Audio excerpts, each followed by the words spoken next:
আম গাছ, ও আম গাছ, আমাকে একটা আম দাও না, আমি একটু খাবো মজা করে।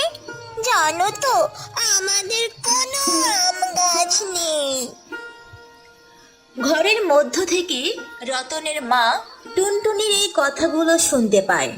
তখন সে চিৎকার করে ওঠে, ওরে কে কোথায় আছো, দেখো গে, এসে দেখো, আমাদের আম গাছের সব আম খেয়ে নিল ওই মেয়েটা। এ কথা শুনে টুনটুনির মা টুনটুনিকে ডাক দিতে শুরু করলো। টুনটুনি, ও টুনটুনি, বাড়িতে এসো তাড়াতাড়ি। মা, তোমাকে না বলেছি ওখানে রতনদের আম বাগানে যাবে না? টুনটুনি দৌড়ে চলে এলো ঘরে। এরপরে রতনের বাবা আসার পরে ওনাকেও টুনটুনির নামে নালিশ করলো রতনের মা। সামান্য এই বিষয়টিকে নিয়ে রতনের মা অনেক কথা শোনালো। ছোট টুনটুনি এরকম ব্যবহারে খুবই কষ্ট পেল। টুনটুনির মা টুনটুনির বাবাকে বলল, হ্যাঁ গো বলি, আমাদের টুনটুনি আম খেতে খুব ভালোবাসে। যেভাবেই হোক তুমি আমের ব্যবস্থা করো। আমি আর ওইটুকু মেয়ের মুখের পানে তাকাতে পারছি না গো। সব শুনে টুনটুনির বাবা মনে মনে খুব কষ্ট পেল তার ছোট্ট মেয়েটির জন্য। আজকে দেখি মালিকের কাছে বলে অগ্রিম কিছু বাড়তি টাকা পাই কিনা, তাহলে বাজার থেকে আম কিনে খাওয়াতে পারবো মেয়েটারে। এর পরের দিন রহমত টুনটুনিকে বলল, চল মা, বাজারে যাব আজকে, দেখি কোনো আম গাছের চারা কিনতে পারি কিনা।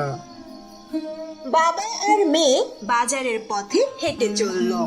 কিন্তু কপাল এতই খারাপ, চারার দাম এত চেয়েছিল যে তারা কিনতে পারলো না শেষ পর্যন্ত। দুজনেই মন খারাপ করে বাড়ির দিকে চলে আসছিল। হঠাৎ করে ছোট্ট টুনটুনি দেখতে পায় রাস্তার পাশে একটা শুকনো ছোট আমের চারা গাছ। আমের চারা গাছটি তাকে আমাকে বলল, তুমি নিয়ে যাও তোমার সাথে, আমাকে বাঁচাও, আমাকে একটু জল দাও, আমি জলের অভাবে মরে যাচ্ছি গো। বাবা দেখো, একটা শুকনো আম চারা গাছ, আমরা আমের চারা গাছটাকে আমাদের সাথে বাড়িতে নিয়ে যাই। হ্যাঁ রে মা, হ্যাঁ, নিয়ে চলি ওকে। আমার মনে হয় বিধাতাই আমাদের এই শুকনো আম গাছটির সাথে দেখা করিয়ে দিল। আম চারার এত দাম যে কিনতেই পারলাম না।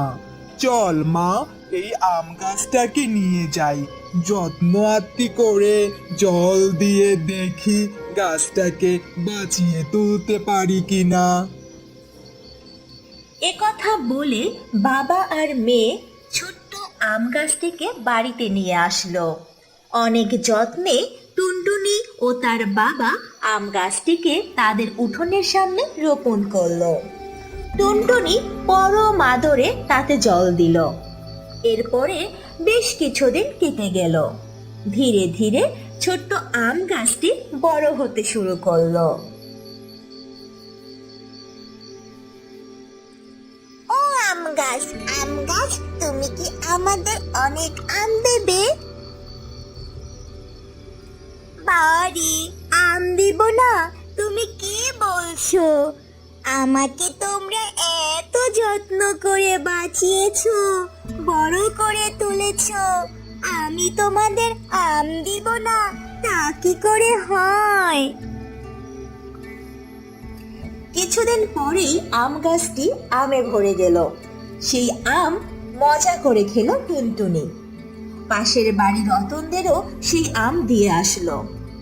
আর বাকি আমগুলো বাজারে বিক্রি করে তারা অনেক টাকা রোজগার করলো, বড় একটা বাড়ি করলো।